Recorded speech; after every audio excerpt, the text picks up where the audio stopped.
doing now? We are now headed to the friendly neighborhood Lowe's, which is actually not in our neighborhood. Well, that's a pretty looking vehicle. Go, Lefty, go. Okay. Make a turn, make a turn, make a turn. Good job. There we go. All right, so we're heading up to Lowe's, and we're going to look at our lumber prices first and foremost. Yeah. We are going to get a couple of pieces for setting up the chimney for our wood stove. Yay! So we can use our wood stove if we need to. I don't want you getting cold. Just in case. Just in case. Those little supply chain disruptions wind up making it impossible for the gas company to keep operating at normal capacity. I imagine they get more expensive. Or yeah, making it cost prohibitive to continue to buy natural gas. Although it would seem unlikely considering that we live in an area that produces a large amount. Pardon the road. We live in an area that produces a large amount of natural gas. There we go.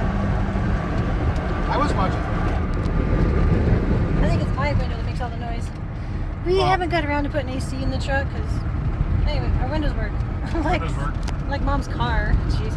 Anyways, so you're going to Lowe's to get chimney parts, lumber. We're going to get a couple more pieces of stovepipe.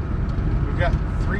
I think we probably want to push it up a little bit higher up above the eaves because we're going past through the wall and up. And then we'll need to get some lumber to build a mounting bracket to hold the chimney pipe in place. So we'll be using straps, metal straps, of course, for that. We'll probably need to get some additional straps because the ones that came with the pass-through kit are for the double-walled insulated pipe, really wide, and where we're going up outside, it doesn't need to be double-walled and insulated.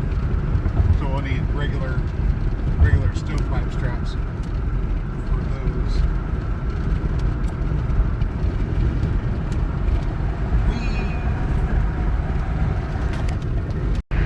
Oh yeah, what? Sorry, you were saying?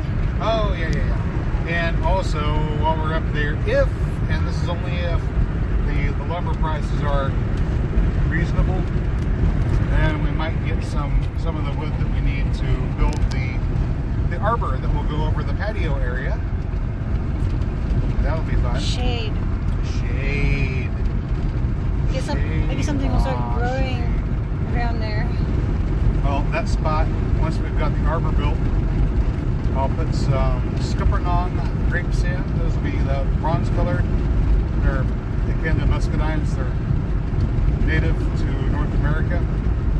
The ones I've got my eye on are kind of a bronze color, and they have about 20% sugar content. Oh. So really sweet grapes, which would be good for snacking or making wine out of if you're interested in that sort of thing.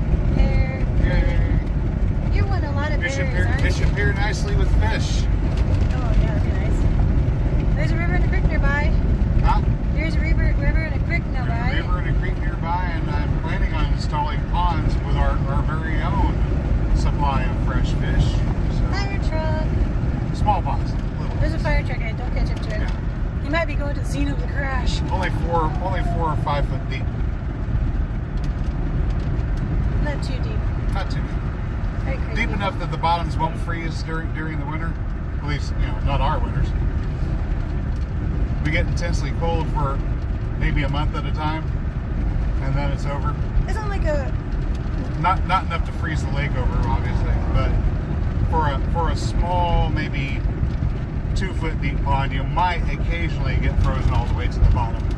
Yeah, you don't exactly occasionally. You don't exactly go ice fishing in Oklahoma. Not every year, but... You don't exactly go ice fishing in Oklahoma.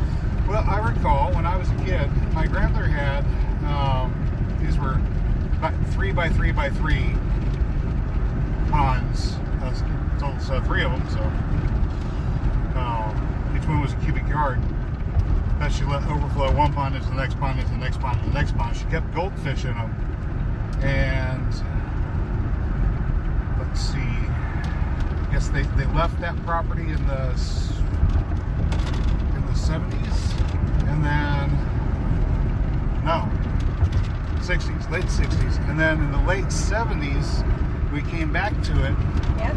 So there was at least 10 years that the goldfish were in that pond, or in those ponds, you know, them freezing almost solid and Goldfish. not being fed. Carp are hard to kill. They were not being taken care of at all, and those goldfish were still alive. So, yeah. Alright, I hear another one. But if you get a fish type that's adapted to the environment you're in, you know, a native fish, something that lives here, Yeah. then it should be able to survive in a pond. Okay. Fish I'm looking at are long-eared sunfish, which they're a perch, but they have a really interesting color pattern and interesting colors, kind of a rusty red with blue stripes that they're not straight stripes. They're kind of almost like a camouflage pattern of blue stripes. Very, very pretty looking fish. And if they're the ones I'm thinking of, they're very lively. Yeah. Because that's the one you send your kids fishing for off the dock. They're lively. They'll And then you use them on your jug lines. they'll eat anything, which is another bonus. Oh, we're on Utica, or were we on Yale? It's on Yale, right?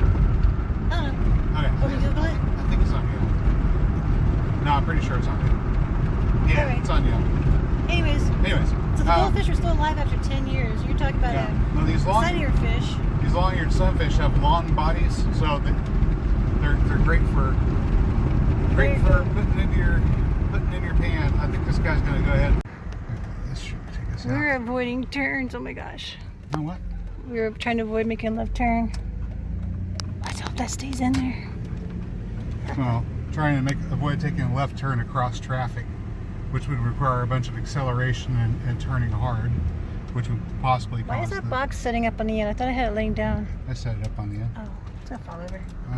In the hopes that if they start to slide, the box will interrupt them. Okay.